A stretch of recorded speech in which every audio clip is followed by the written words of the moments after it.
Мына ушундай чыгарма, анан дагы бир жакшы чыгарма жазып берген, аны дагы мен ырдап жүрөм. Жашоо бакыт деген мына ушул Чындыз Турдубековдун дагы бир чыгармасын аткарып берели.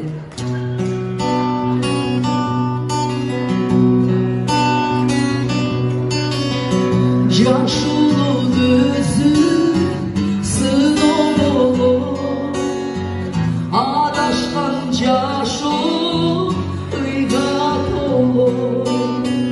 Aklın tunup ilek kasa, cürgündü bana vakit olur.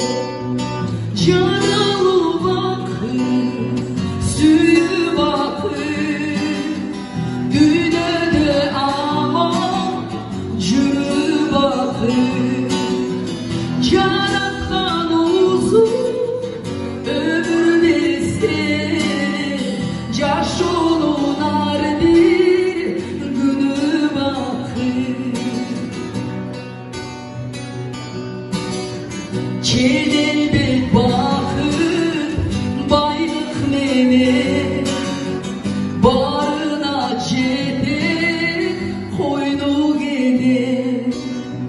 Bakıp eğer izlep жүрсün, canaşıp жүрüp ıyman meni.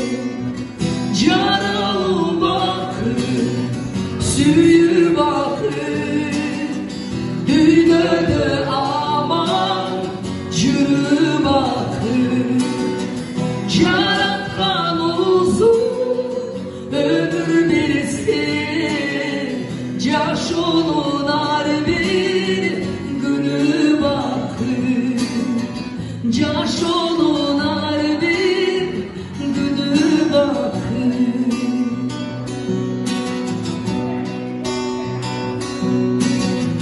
Gün dağı bizge nurun çaçar, ömrünün görkü arzu açar. Yaş olanıp ümit yanıp, süydün adam bakıp dava.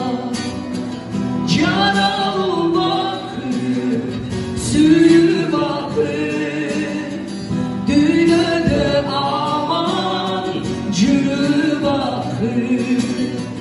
Yarattan uzun ömür versin, yaş olunar bir günü bakır.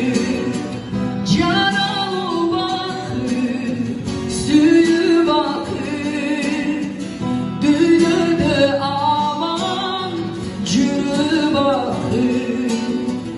Yarattan uzun ömür versin, yaş olunar bir günü bakır. Yaş olunar bir günü bakır.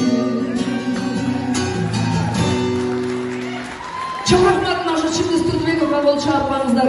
Жаңы чыгып келе жаткан таланттуу жигит. Акжол ийгилик каалайбыз. Çok rahmat.